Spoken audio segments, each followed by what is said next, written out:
സ്നേഹം ഓർക്കുമ്പോൾ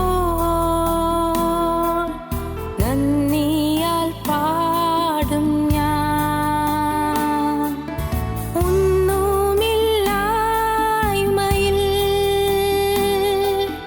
നിന്നെന്നെ ഉയർത്തിയ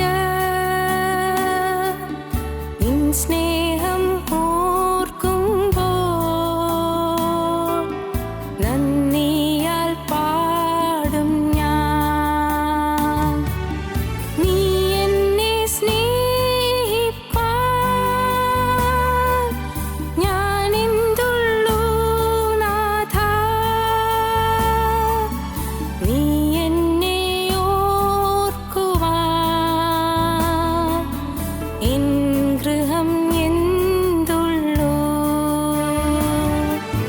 നീ എന്നെ സ്നേഹിപ്പാൻ ഞാനെന്തുള്ളൂ നാഥാ. നീ എന്നെ ഓർക്കുവാൻ എൻ ഗൃഹം എന്തുള്ളൂ.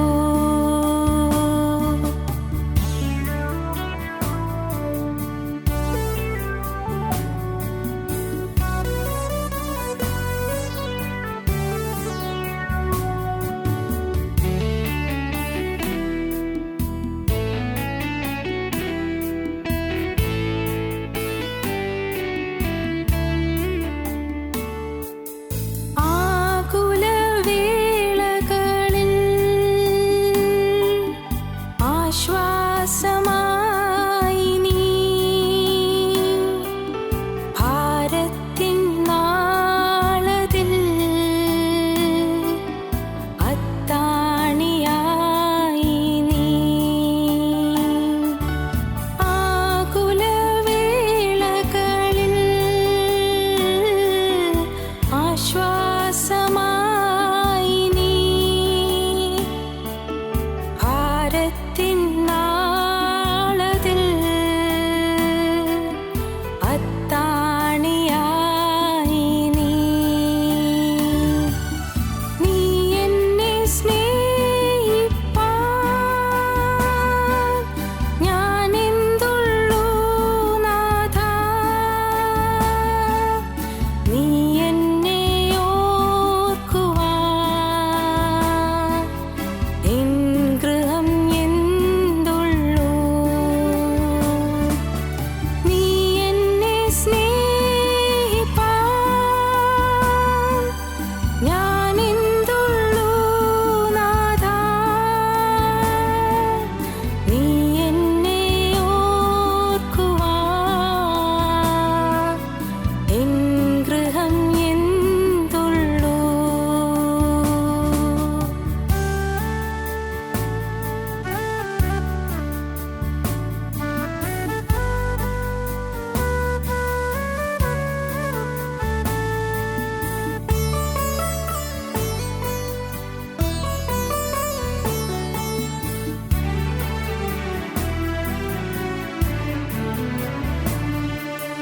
തലമുറ തലമുറയായി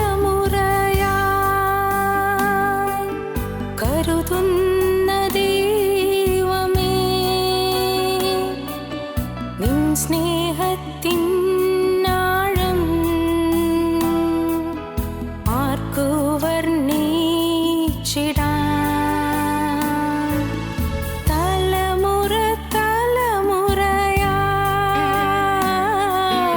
കരുതുന്ന ദൈവമേ,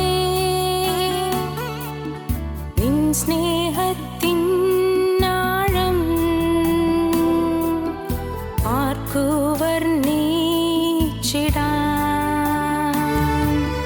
നീ എന്നെ സ്നേഹിപ്പാൻ ഞാനെന്തുള്ളൂ നാഥാ.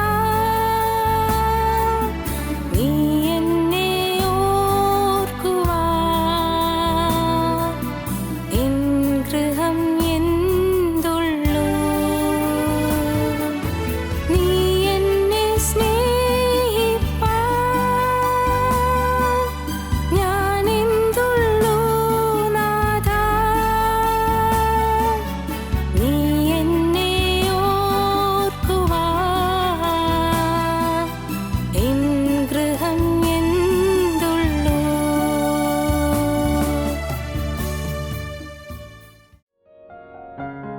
ഞങ്ങളും ക്രൂശിക്കപ്പെട്ട ക്രിസ്തുവിനെ പ്രസംഗിക്കുന്നു.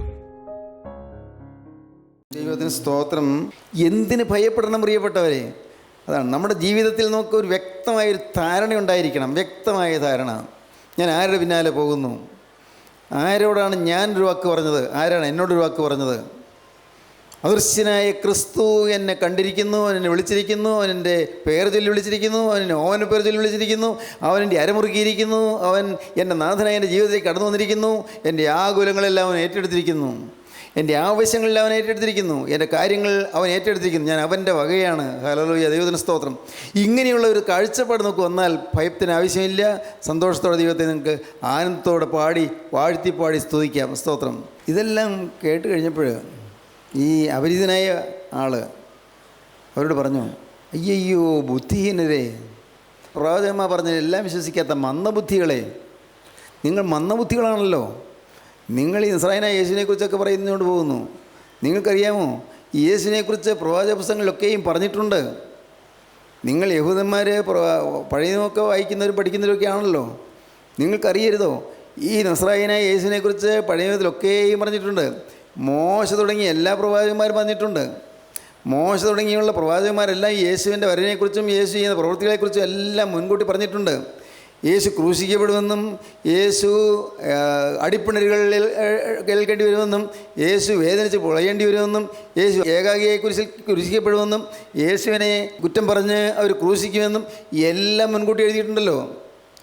സാക്ഷാൽ നമ്മുടെ രോഗങ്ങളെ അവൻ വഹിച്ചു, നമ്മുടെ വേദനകളെ അവൻ ചുമന്നു, അവൻ നമ്മുടെ അതിർക്രമ നിമിത്തം മുറിവേറ്റ് നമ്മുടെ അകൃത്യങ്ങൾ നിമിത്തം തകർന്നിരിക്കുന്നു, നമ്മുടെ സമാധാനത്തിനായുള്ള ശിക്ഷ അവൻ്റെ മേലായി, അവൻ്റെ അടിപ്പിണരാൽ നമുക്ക് സൗഖ്യം വന്നിരിക്കുന്നു. യേശുവിൻ്റെ അടിപ്പിണരുകളെക്കുറിച്ചും പ്രവാചകന്മാർ പറഞ്ഞിട്ടുണ്ടല്ലോ. അയ്യോ ബുദ്ധിഹീനരെ, പ്രവാചകന്മാർ പറഞ്ഞിരിക്കുന്നത് എല്ലാം വിശ്വസിക്കാത്ത മന്ദബുദ്ധികളെ കർത്താവ് അവർ ശാസിച്ചു. ഈ അപരിചിതനായ മനുഷ്യൻ ശാസിച്ച് സംസാരിച്ചു. കർത്താവാണെന്ന് അവർക്ക് എപ്പോഴും അറിഞ്ഞുകൂടല്ലോ. പക്ഷേ ആ ശാസന ഫലം ചെയ്തു. ശാസന കേട്ടപ്പോൾ അവർക്ക് തോന്നി, ഈ ഇദ്ദേഹത്തെ ഇന്ന് വീട്ടിലോട്ട് വിളിച്ചുകൊണ്ട് പോകണം, ഇദ്ദേഹത്തെ നമ്മുടെ കൂടെ കൊണ്ടുപോകണം, നമുക്ക് ഈ രാത്രി ഇദ്ദേഹത്തോട് കഴിക്കണം. വർത്തമാനം പറഞ്ഞ് ഇദ്ദേഹം പറയുന്നത് ഓരോന്നും കേട്ടുകൊണ്ടിരുന്നപ്പോഴേ ഉള്ളിൽ കത്തിക്കൊണ്ടിരിക്കുകയായിരുന്നു. അവൻ നമ്മോട് സംസാരിച്ചുകൊണ്ടിരുന്നപ്പോൾ നമ്മുടെ ഹൃദയം കത്തിക്കൊണ്ടിരുന്നില്ലയോ? അവൻ സംസാരിച്ചപ്പോഴെല്ലാം ഉള്ളിൽ കത്തുന്നൊരനുഭവം, ഏതോ ഒരു പ്രത്യേകത, സാധാരണ സംഭാഷണം പോലെയല്ല. അവൻ നമ്മളെ കുറ്റപ്പെടുത്തി നിങ്ങൾ മന്ദബുദ്ധികളാണെന്ന് പറഞ്ഞു. പ്രവാചകന്മാർ പറഞ്ഞിരിക്കുന്നത് മുഴുവൻ വിശ്വസിക്കാത്ത മന്ദബുദ്ധികളാണെന്ന് പറഞ്ഞു, ബുദ്ധിഹീനരാണെന്ന് പറഞ്ഞു. അപ്പോഴൊന്നും നമുക്ക് നൊമ്പരം തട്ടിയില്ലല്ലോ, നമ്മളെ അവമാനിച്ചു എന്നോ നമ്മുടെ കുറ്റം പറഞ്ഞൊന്നും തോന്നിയില്ലല്ലോ. അത് തീ പോലെ നമ്മുടെ ഉള്ളിലേക്ക് ആളി പടർന്നല്ലോ. ആ വചനം, ആ വാക്ക്, അദ്ദേഹത്തിൻ്റെ നാവിൽ നിന്ന വചനം നമ്മുടെ ഉള്ളത്തെ കത്തുപിടിപ്പിച്ചല്ലോ. ദൈവത്തിന് സ്തോത്രം. അയ്യോ ബുദ്ധിഹീനരെ, പ്രവാചകന്മാർ പറഞ്ഞിരിക്കുന്നത് എല്ലാം വിശ്വസിക്കാത്ത മന്ദബുദ്ധികളെ, ക്രിസ്തു ഇങ്ങനെ കഷ്ടം അനുഭവിച്ചിട്ട് തൻ്റെ മഹത്വത്തിൽ കടക്കേണ്ടതല്ലയോ എന്ന് പറഞ്ഞു. ക്രിസ്തു കഷ്ടം അനുഭവിച്ചിട്ടാണ് മഹത്വത്തിൽ കിടക്കുന്നത്. അങ്ങനെയല്ലേ പ്രവാചകന്മാർ പറഞ്ഞിരിക്കുന്നത്? ക്രിസ്തു 3-ാം നാൾ ഉയർത്തെഴുന്നേൽക്കുന്ന പ്രവാചകൻ പറഞ്ഞിട്ടുണ്ട്.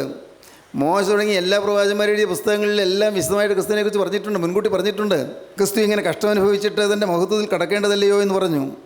മോശ തുടങ്ങിയ എല്ലാ സകല പ്രവാചകന്മാരിൽ നിന്നും എല്ലാ തിരുവെഴുത്തുകളിലും തന്നെക്കുറിച്ചുള്ളത് അവർക്ക് വ്യാഖ്യാനിച്ചു കൊടുത്തു. എല്ലാം വിവരിക്കുകയാണ്. ഓരോ പ്രവാചകൻ, മോശ തുടങ്ങിയ ഓരോ പ്രവാചകന്മാരും പറഞ്ഞിരിക്കുന്നത്. ഈ ക്രിസ്തുവിനെക്കുറിച്ച് പറഞ്ഞിരിക്കുന്ന പ്രവാചകന്മാരുടെ വാക്കുകളൊക്കെയും വിസ്തരിച്ച് വിവരിച്ച് പറഞ്ഞു കൊടുത്തു എല്ലാം. ദൈവത്തിന് സ്തോത്രം.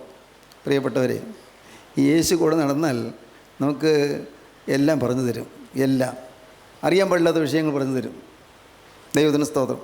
അറിയാൻ പാടില്ലാത്ത വിഷയങ്ങൾ. ഇനി ഞാനിവിടെ ഈ കുഞ്ഞുങ്ങളോടൊരു വാക്ക് പറയട്ടെ.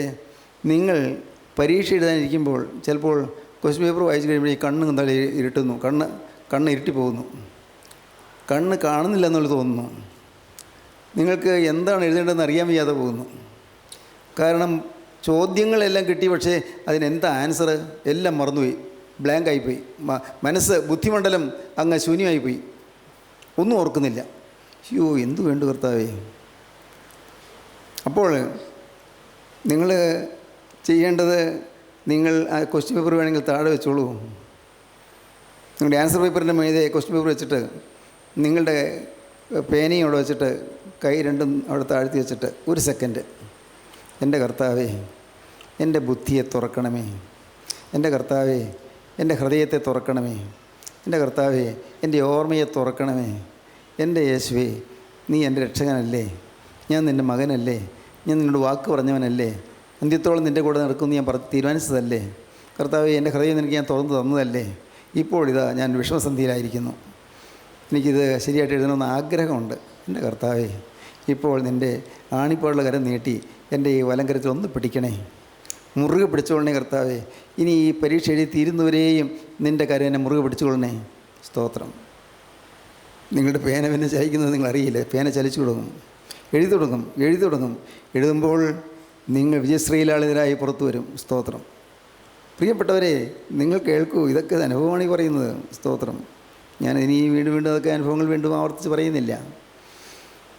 ദൈവമക്കളുടെ അനുഭവമാണത്. അനേകം വൈതരണികൾ നമ്മുടെ മുന്നിൽ വരുമ്പോൾ, ചില കീറാമുട്ടികൾ നമ്മുടെ മുന്നിൽ വരുമ്പോൾ, ചില താങ്ങാനാവാത്ത പ്രശ്നങ്ങൾ നമ്മുടെ മുന്നിൽ വരുമ്പോൾ നാം അവിടെ മുട്ടുമടക്കി, എൻ്റെ കർത്താവേ, നീ ഒന്ന് നോക്കണേ, ഒന്ന് കാണണേ, ഈ നിൻ്റെ ദാസൻ്റെ പ്രയാസം ഒന്ന് കാണണേ, ഈ നിൻ്റെ മകളുടെ വേദന നീ ഒന്ന് അറിയണേ എന്ന് പറഞ്ഞാൽ കേൾക്കുന്നൊരു ദൈവമുണ്ട്. സ്തോത്രം. പ്രവർത്തിക്കുന്നൊരു ദൈവമുണ്ട്, നിവർത്തിക്കുന്നൊരു ദൈവമുണ്ട്. സത്യം. ദൈവത്തിന് സ്തോത്രം. പ്രിയപ്പെട്ടവരെ, നിങ്ങൾ വിശ്വസിക്കൂ, യേശുക്രിസ്തു ജീവിക്കുന്നു. അതാണ് നാം വായിക്കുന്നത്. അവർ അയ്യോ ബുദ്ധിഹീനരെ, പ്രവാചകന്മാർ പറഞ്ഞിരിക്കുന്നത്, എല്ലാം വിശ്വസിക്കാത്ത മന്ദബുദ്ധികളെ. അവരുടെ വിശ്വാസത്തെയാണ് തുറന്നത്. Open there faith. അവരുടെ വിശ്വാസത്തെ തുറന്നു. വചനം അവരുടെ വിശ്വാസത്തെ തുറന്നു.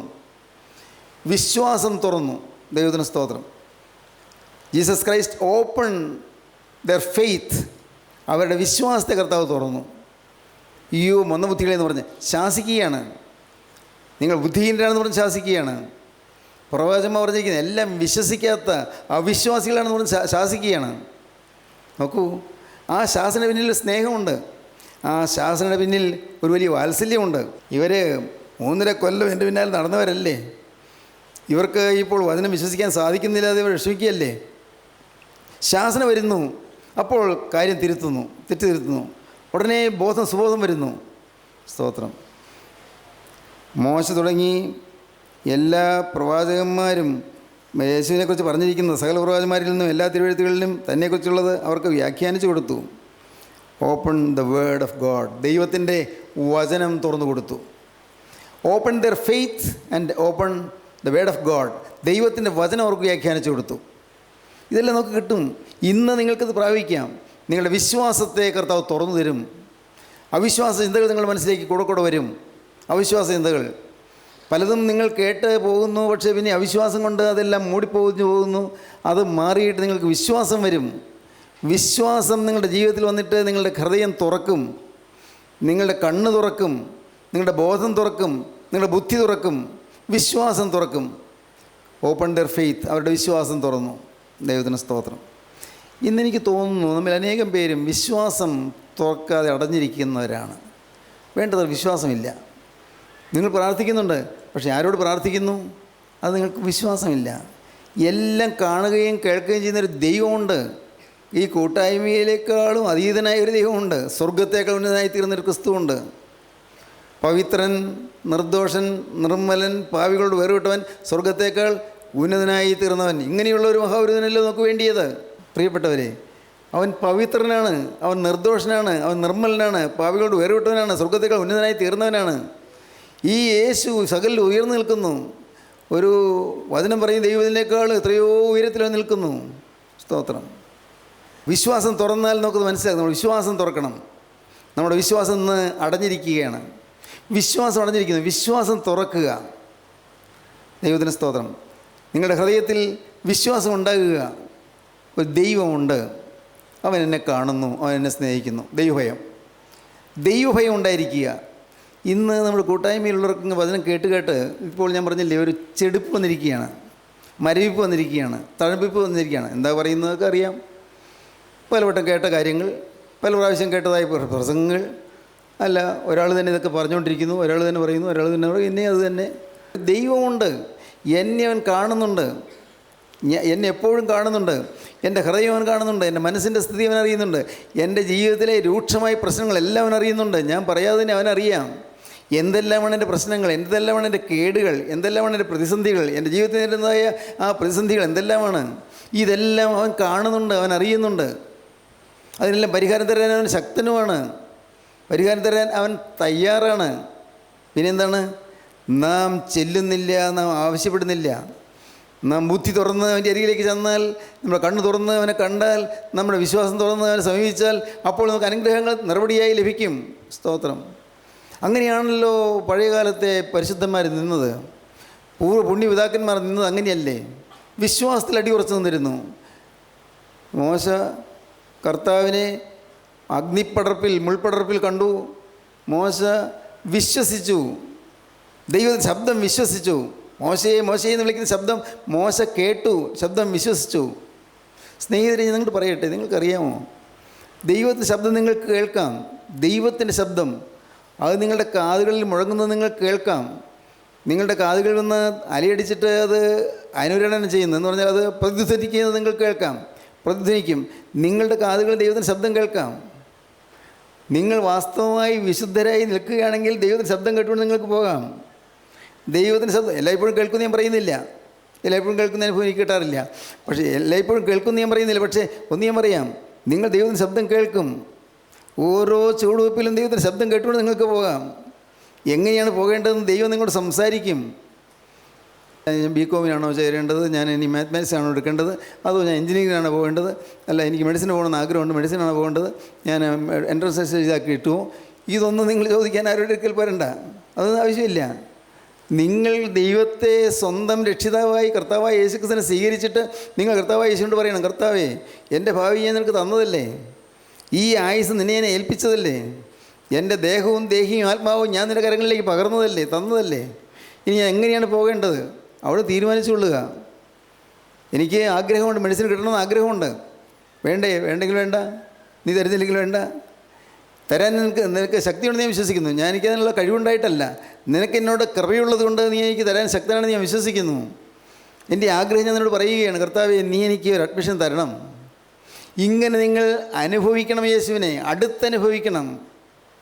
ദൈവത്തിന് സ്തോത്രം. അടുത്ത് ദൈവത്തെ ഏറ്റവും അടുത്ത് സമീപസ്ഥനായി നിങ്ങൾ കാണുകയും ശബ്ദം കേൾക്കുകയും ചെയ്യണം. അപ്പോൾ വ്യക്തമായ ഒരു ഉൾബോധ്യം നിങ്ങൾക്ക് ലഭിക്കും. നിങ്ങൾ തന്നെത്താൻ ദൈവസന്നിധിയിൽ പ്രാഗൽഭ്യം പ്രാപിക്കണം. ഈ കല്യാണം നടത്താമോ ഇല്ലയോ, ഈ ഇപ്പോൾ പരീക്ഷയ്ക്ക് പോകണമോ വേണ്ടയോ, ഈ കോഴ്സ് പഠിക്കണമോ വേണ്ടയോ, ഇതൊന്നുമല്ല ദൈവത്തോട് ചോദിക്കേണ്ടത്. എൻ്റെ കർത്താവേ, എന്നെ നീ ശുദ്ധീകരിക്കണം. ഇനി മറഞ്ഞിരിക്കുന്ന തെറ്റുകൾ വല്ലതുമുണ്ടോ, എൻ്റെ ജീവിതത്തിൽ ഒളിച്ചിരിക്കുന്ന പാവങ്ങൾ വല്ലതുമുണ്ടോ, അത് ചോദിക്കണം. മറ്റ് ദൈവത്തിപ്പ് വേണം, ശരിയാണ്, അത് അവനവൻ പ്രാപിക്കണമെന്നായി പറഞ്ഞത്. അവനവൻ പ്രാപിക്കണം, അവനവനത് സമ്പാദിക്കണം. വീണ്ടും ഞാൻ പറയാം, നിങ്ങളൊരു വണ്ടി വാങ്ങിച്ചു, നിങ്ങൾ കർത്താവിനോട് പറയണം, കർത്താവേ, നിൻ്റെ കൃപയാൽ ഈ വാഹനം വാങ്ങിക്കാൻ എനിക്ക് സാധിച്ചു, നിൻ്റെ കൃപയാണ് കർത്താവേ, ഇത് നിൻ്റെ കരങ്ങളിലേക്ക് ഞാൻ തരുന്നു, ഇതാ താക്കോൽ നിൻ്റെ കയ്യിലേക്ക് ഞാൻ തരികയാണ്. തനിയെ ഇരുന്ന് വേണമെങ്കിൽ നിങ്ങളുടെ ഭാര്യ ആയിക്കോട്ടെ, അല്ലെങ്കിൽ മാതാപിതാക്കളും ആയിക്കോട്ടെ, ഇരുന്ന് അത് താഴെ വയ്ക്കുക.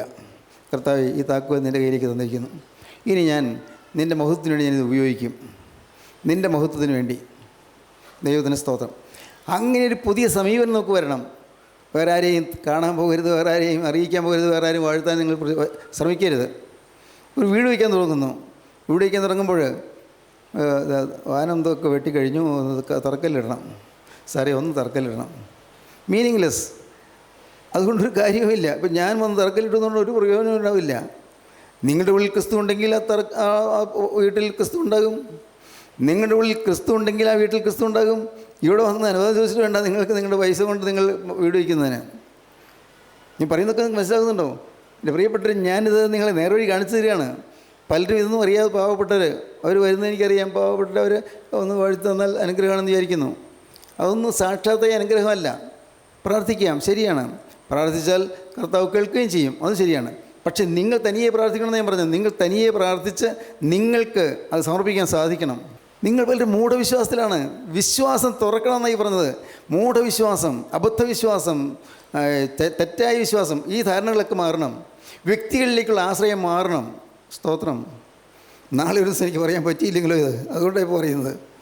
നാളെ ഒരു ദിവസം പറയാൻ എനിക്ക് ആയുസില്ലെങ്കിലോ ഞാൻ പറയുകയാണ്, പ്രിയപ്പെട്ടവരെ, നിങ്ങളുടെ മൂഢവിശ്വാസങ്ങളെല്ലാം മാറ്റണം, അന്ധവിശ്വാസങ്ങളെല്ലാം മാറ്റണം. നിങ്ങൾ വിശ്വസിക്കൂ, പുണ്യം കിട്ടണമെങ്കിൽ നിങ്ങളുടെ ഉള്ളിൽ ക്രിസ്തു വരണം, യേശു ക്രിസ്തു അകത്ത് വരണം. ക്രിസ്തു അകത്തില്ലാതെ ആര് പ്രാർത്ഥിച്ചാൽ എന്താ പ്രയോജനം, ആര് തറക്കല്ലിട്ടാൽ എന്താ പ്രയോജനം? പ്രിയപ്പെട്ടവരെ, ദൈവത്തിന് സ്തോത്രം. ഞാൻ സാന്ദർഭികമായി പറഞ്ഞു പോയെന്നേ ഉള്ളൂ. വിശ്വാസം തുറക്കണം.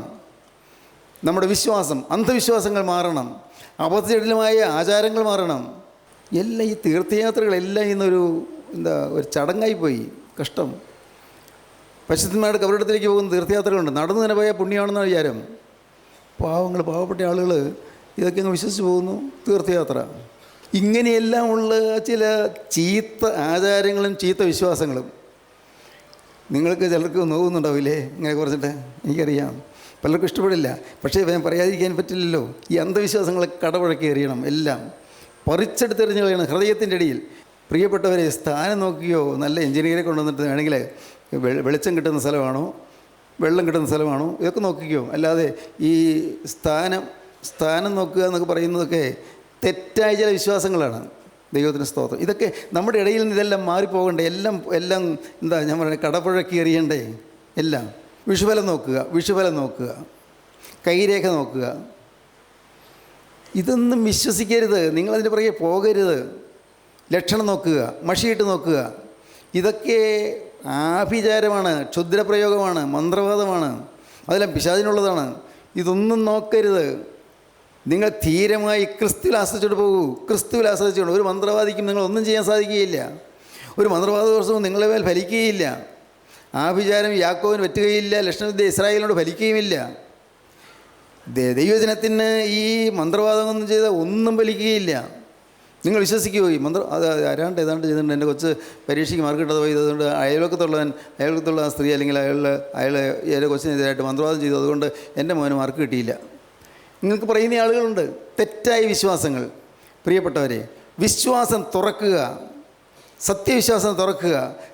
അബദ്ധവിശ്വാസങ്ങളിൽ അടച്ചു വയ്ക്കുക. എല്ലാം അടച്ച് ദൂരെ എറിഞ്ഞു കളയുക.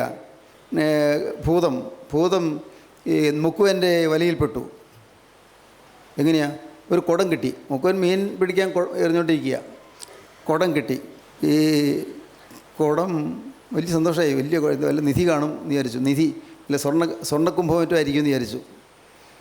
ഈ മുക്കുവൻ അത് തുറന്നു. മുക്കുവൻ തുറന്നപ്പോൾ ഒന്നുമില്ല അതിനകത്ത്. അല്പം കഴിഞ്ഞപ്പോൾ ഒരു പുക വരുന്നുണ്ട്. പുക ഇങ്ങനെ ചുരുളികളായി പൊങ്ങി വരിക. കുറച്ച് പുകയങ്ങ് വല്ലാത്ത പുക. ഇതിനകത്ത് എവിടെ നിന്നോ ഈ പുകയുണ്ടായത്? പുക പൊങ്ങി വന്നപ്പോഴേക്കും ഒരു രൂപം വരിക. മനുഷ്യരൂപമല്ല, രാക്ഷസൻ്റെ രൂപം. ഭീകരനായ രാക്ഷസൻ. കൂർത്തുമൂർത്ത പല്ലുകളും ദംഷ്ട്രകളും നീണ്ട നഖങ്ങളും, ആകെ ആരെയും പേടിപ്പെടുന്ന രൂപം. ഭീകരനായ രാക്ഷസൻ പറഞ്ഞു, എത്രയോ നാളുകളായി ഞാൻ ഭക്ഷണം കിട്ടാതെ ആ കുടത്തിനകത്ത് കഴിയുന്നു. ഇന്ന് എനിക്ക് നല്ല ഭക്ഷണം കിട്ടിയില്ല. നിന്നെ ഞാൻ കൊന്ന് തിന്നാൻ പോവുകയാണ്. മുക്കുവിനോട് പറയാം, നിന്നെ കൊല്ലുന്നു തിന്നും. അയ്യോ, ഞാൻ നിങ്ങളെ മോചിപ്പിച്ചില്ലേ, നിങ്ങളെ കുടത്തിൽ നിന്ന് രക്ഷപ്പെടുത്തിയേ. അതൊന്നും എനിക്കറിയണ്ട. ഞാൻ കുറേ നാളായിട്ട് പട്ടിണി കിടക്കുക. ഞാൻ നിന്നിപ്പോൾ കൊല്ലും. അപ്പോൾ ഇവൻ ആലോചിച്ചു, എൻ്റെ ദൈവം എന്താ പോംവഴി? എങ്ങനെയെങ്കിലും രക്ഷപ്പെടണമല്ലോ. ഈ ദുർഭൂതം ഈ രാക്ഷസൻ എന്നെ വിഴുങ്ങുമല്ലോ, എന്തു ചെയ്യും? പെട്ടെന്നൊരു ചെറിയ ബുദ്ധി തോന്നി. അവൻ പറഞ്ഞു, അല്ല, എനിക്ക് ചാകുന്നതിന് മുമ്പ് ഒരു കാര്യം അറിഞ്ഞാൽ അതും കൂടെ അറിഞ്ഞിട്ട് ചേത്തേക്കാം. ഞാൻ എന്നെ കൊന്നോ കുഴപ്പമില്ല. നിങ്ങൾ കൊല്ലും എന്ന് വിചാരിച്ചാൽ നിങ്ങൾ കൊല്ലും, സംശയമില്ല. പക്ഷേ ഞാൻ ഒരു കാര്യം ചോദിക്കുക, അറിവില്ലാത്തതുകൊണ്ട് ചോദിക്കുക. നിങ്ങൾ ഇത്രയും വലിയ ഭീമാകാരനായ മനുഷ്യൻ, ഭൂതം, ഈ കുടത്തിനകത്ത് എങ്ങനെ ഒതുങ്ങി? ഇതിനകത്ത് എങ്ങനെ ഒതുങ്ങി? ആ രാക്ഷസൻ പൊട്ടിച്ചിരിച്ചു. അത് കാണിച്ചു തരാം. അവൻ വീണ്ടും പഴയ പോലെ പുകയായി കുടത്തിനകത്തേക്ക് കടന്നു. ഇവൻ പെട്ടെന്ന് ആ വടപ്പടച്ചു. ഇനി അവിടെ തന്നെ കിടന്നോ, നീ കൂടുതൽ അറിവ് വേണമെന്നില്ല, നീ അവിടെ തന്നെ കിടന്നോ. പ്രിയപ്പെട്ടവർ, ഇതൊരു കഥയാണ്. പണ്ട് പ്രൈമറി ക്ലാസ്സിലിട്ട് പഠിച്ച കഥയാണ്. മുക്കുവനും ഭൂതവും. പ്രിയപ്പെട്ടവരെ, ഇങ്ങനെയുള്ളതായ അബദ്ധവിശ്വാസങ്ങളിൽപ്പെട്ട് നാം ഉഴലേണ്ട കാര്യമില്ല. ഭൂതങ്ങളെക്കുറിച്ചോ പിശാചുക്കളെക്കുറിച്ചോ ദുരാത്മാക്കളെക്കുറിച്ചോ ഒന്നും ഭയപ്പെടേണ്ട ആവശ്യമില്ല. ജയം നേടിയ കർത്താവായ യേശുക്രിസ്തു നമുക്ക് വേണ്ടി ഇന്നും നിൽക്കുന്നു. യേശു ജീവിക്കുന്നു. ദൈവത്തിന് സ്തോത്രം. ഈ അവസരത്തിൽ കൂടുതൽ കാര്യം പറയാം. യേശുക്രിസ്തു ഇന്ന് ജീവിക്കുന്നു. സത്യവിശ്വാസത്തിന് വേണ്ടി നിങ്ങളുടെ ഹൃദയം തുറക്കുക. സത്യവിശ്വാസത്തിൻ്റെ വാതിൽ തുറക്കുക. സത്യവിശ്വാസം. നിങ്ങൾ അബദ്ധാചാരങ്ങളിൽ നിന്ന് നിങ്ങൾ വിടുതൽ നേടുക. അബദ്ധാചാരങ്ങൾ, അബദ്ധവിശ്വാസങ്ങൾ, ദുരാചാരങ്ങൾ എല്ലാത്തിലും വിടുതൽ നേടുക. ദൈവത്തിന് സ്തോത്രം. പ്രിയപ്പെട്ടവരെ, നിങ്ങൾ സത്യവിശ്വാസികളായി തീരുക. ക്രിസ്തുവിൽ വിശ്വസിക്കുക. അതാണ് സത്യവിശ്വാസം. ക്രിസ്തുവിൽ വിശ്വസിക്കുക. സകലത്തിൻ്റെയും അധിപനും ഉടയവനും ആദ്യന്തമില്ലാത്തവനുമായ ക്രിസ്തുയേശുവിൽ നിങ്ങൾ വിശ്വസിക്കുക. നിങ്ങൾക്ക് വേണ്ടി കുരിശിൽ പെടഞ്ഞു മരിച്ച ക്രിസ്തുവിൽ നിങ്ങൾ വിശ്വസിക്കുക. നിങ്ങൾക്ക് വേണ്ടി തിരക്തം ചിന്തിയ ക്രിസ്തുവിൽ നിങ്ങൾ വിശ്വസിക്കുക. നിങ്ങൾക്ക് വേണ്ടി കുറ്റമില്ലാത്ത രക്തം ചിന്തിയ യേശുവിൽ നിങ്ങൾ വിശ്വസിക്കുക. യേശു നിങ്ങളുടെ വേദനകൾ കാണും. യേശു നിങ്ങളുടെ പ്രയാസങ്ങൾ കാണും. യേശു നിങ്ങളുടെ ആവശ്യങ്ങൾ കാണും. യേശു നിങ്ങളെ അനുഗ്രഹിക്കും. വിശ്വസിക്കുക പ്രിയപ്പെട്ടവരെ. ഇന്ന് ഇവിടുന്ന് എഴുന്നേറ്റ് പോകുന്നതിന് മുമ്പ് നിങ്ങൾ യേശുവിനോട് വാക്ക് പറഞ്ഞിട്ട് പോകണം. കർത്താവേ, അന്ധവിശ്വാസങ്ങൾ ഞാൻ ഉപേക്ഷിക്കുന്നു, സത്യവിശ്വാസം ഞാൻ മുറുകെ പിടിക്കുന്നു. യേശുവേ, യേശുള്ള വിശ്വാസം ഒരു കൂട്ടായ്മയിലുള്ള വിശ്വാസം അല്ല കർത്താവേ, അല്ല. ഒരു കൂട്ടായ്മയിലല്ല, കൂട്ടായ്മയിൽ വചനം പറയുന്നതിലുള്ള വിശ്വാസമല്ല, അതുമല്ല. അതിനപ്പുറത്ത് യേശുക്രിസ്തുള്ള വിശ്വാസം, ക്രിസ്തു യേശുള്ള വിശ്വാസം. നാഥ, ഞാനത് ഇപ്പോൾ കൈ നീട്ടി വാങ്ങട്ടെ. നിൻ്റെ തൃക്കരം നീട്ടി എന്നെ ഞാൻ തൊടണമേ. നിൻ്റെ ആണിപ്പാട് കരം നീട്ടി എന്നെ തൊടണമേ. സത്യവിശ്വാസം എൻ്റെ ഉള്ളത്തിലേക്ക് പകരണമേ. നിർമ്മല വിശ്വാസം എനിക്ക് തരണമേ. വിശുദ്ധ വിശ്വാസം എൻ്റെ ഹൃദയത്തിൽ പകരണമേ. കർത്താവെ, സത്യവിശ്വാസനെ നടത്തണമേ. അന്ധകാര ശക്തിയിൽ എനിക്ക് മോചനം തരണമേ. മന്ത്രവാദ ശക്തികളിൽ നിന്ന് എന്നെ മോചിപ്പിക്കണമേ. ദുരാത്മാക്കളുടെ ബന്ധത്തിൽ നിന്ന് എന്നെ വിടുവിക്കണമേ. എൻ്റെ കർത്താവെ, ജീവൻ്റെ കൃപയ്ക്ക് കൂട്ടവകാശികളാക്കി എന്നെ തീർക്കണമേ. എൻ്റെ ദൈവമേ, എന്നെ അനുഗ്രഹിക്കണമേ. എൻ്റെ മേൽ നിന്ന് കൃപയുടെ കരം വയ്ക്കണമേ. കൃപയുടെ കരത്താൽ എന്നെ അനുഗ്രഹിക്കണമേ. എൻ്റെ നാഥ യേശുവേ, ഞാൻ എന്നോട് വാക്ക് പറയട്ടെ. എൻ്റെ ഇല്ലായ്മയിൽ നിന്ന്, എൻ്റെ ഒന്നുമില്ലായ്മയിൽ നിന്ന് വാക്ക് പറയട്ടെ. ഇന്ന് മുതൽ ഞാൻ പുതിയ മനുഷ്യനായി ജീവിക്കും. യേശുവേ, നീ എനിക്ക് വേണ്ടി ക്രൂശിൽ മരിച്ചതിനാൽ ഇന്ന് മുതൽ ഞാൻ നിനക്കായി ജീവിക്കും. നിൻ്റെ രക്തത്താൽ എന്നെ കഴുകണമേ. നിൻ്റെ തിരുരക്തത്താൽ എന്നെ ശുദ്ധീകരിക്കണമേ.